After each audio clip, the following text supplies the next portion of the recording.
But he seems to be There, down he goes with the left hand. Fight is over. Fight's over. Big left.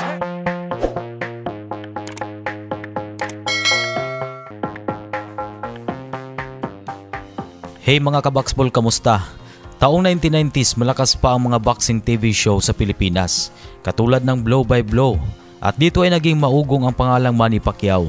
Nakitaan ng potensyal si Manny kahit bagito pa ito. Mabilis naging paborito sa Pinoy boxing community. Noon pa pala talaga ay naging bakas na ni Manny ang lakas at tapang sa ring. Subalit pagtungtong ng panibagong dekada ay nahubog ng husto ang kakayahan ni Pacquiao bilang isang boksingero. Lumipad si Manny sa Amerika upang salubungin ang mga magagaling na boksingero. Dito ay nasaksihan ng lahat ang isang prime Manny Pacquiao at ang kanyang sunod-sunod na paghagupit sa iba't ibang weight division ng boxing. Ngunit kailan lang ba nagumpisa ang prime Manny? Gaano nga ba kabangis ang isang prime Pacman kung pagbabasihan sa mga boksingero ng kasalukuyang henerasyon? Ano nga ba ang ibig sabihin kapag pag-uusapan ang prime ng isang boxer? Ito ay ang yugto sa karera ng isang boksingero kung saan siya ay nasa tugatog ng kanyang galing at kakayahan bilang boksingero. Hindi pareho ang opinyon ng mga fans kung kailan nagumpisa ang prime years ni Pacman. Sa edad na 29 ay nagpaangat ng timbang si Pacman tungo sa lightweight division para harapin ang WBC lightweight champion na si David Diaz. Sa puntong ito sa karera ni Pacquiao ay nakaharap at tinalo na niya ang tatlong dragon ng Mexico na sina Morales, Barrera at Marquez. Kaya't kung skills at experience lang ang pag-uusapan ay nangunguna dyan si Pacman. Bago pa man ang sagupaan niya kay Diaz ay ganap ng 4 Division World Champion na si Manny. Subalit walang nag-akala na hindi pa tapos at malayo pang tatahakin na makasaysayang karera ni Pacman. Unang sabak ito ni Pacquiao sa 135-pound lightweight division. Isang mabangis na Pacquiao ang nakasagupa ni Diaz. Sobrang hirap nga makipagsabayan sa isang boxer na di lang mabilis, may sobrang lakas na knockout power. Dito ay lubhang delikado na ang kanang kamay ni Pacman. May tuturing na isang dynamic puncher si Pacman na hindi na magugwardyahan ng kaaway kung anong suntok ang sunod niyang ibabato. Iba't ibang anggulong pinanggalingan kaya't lubhang mahihirapan ang kalaban. Para maiwasan ang suntok, nilampaso ng husto ang lightweight champion ng walang magawa at tinapos ni Pacquiao ang laban sa ika-9 na round. Ito ang kaisa-isang laban ni Pacquiao sa lightweight. Ngunit sino-sino nga ba ang mga posibleng makalaban ni Pacman kung siya ay nanatili sa dibisyong ito? Ang mga pangalan ng ating natatandaan ay sina Edwin Valero, Joan Guzman, Nate Campbell at Juan Diaz. Kung saan nga po ay maganda sana kung nangyari ang Pacquiao versus Valero dahil paniguradong maaksyong bakbakan nito. Kaya nga lang ay hindi pa subok si Valero sa mas mataas na level ng kompetisyon, kaya ang hirap niyang panigan kontra sa isang prime Pacman.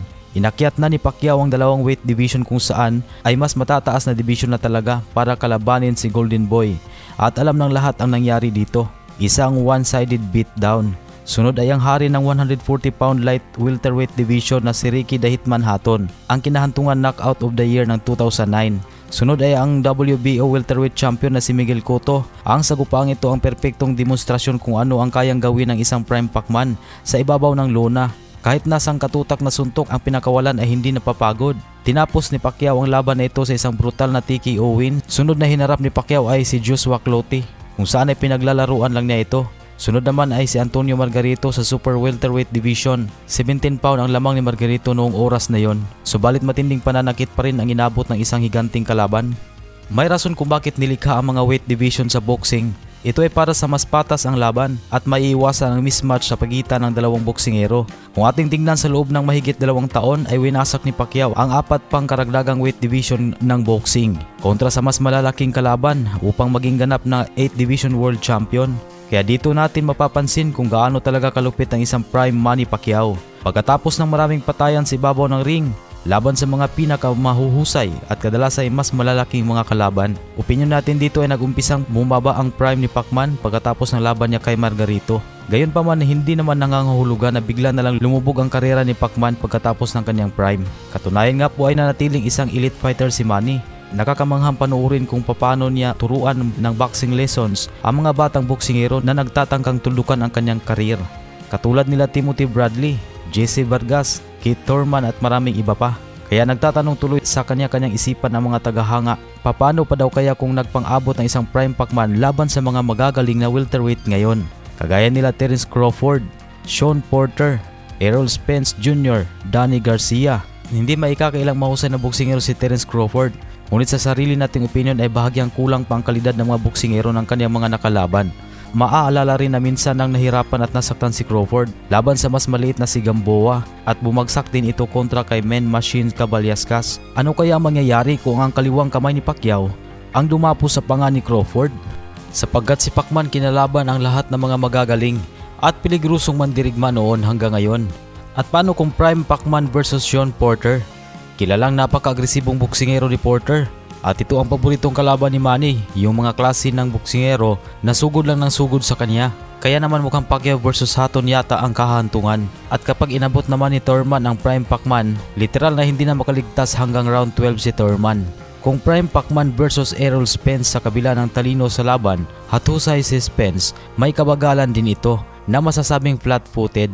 Hindi na mawawala sa kasaysayan na nilalamon ni Pacman ng buhay ang lahat ng mga halimaw niyang nakasagupa sa ring at di na rin tayo magugulat kung muli na namang araruhin ng isang Manny Pacquiao ang mundo ng boxing kontra kay Terence Crawford.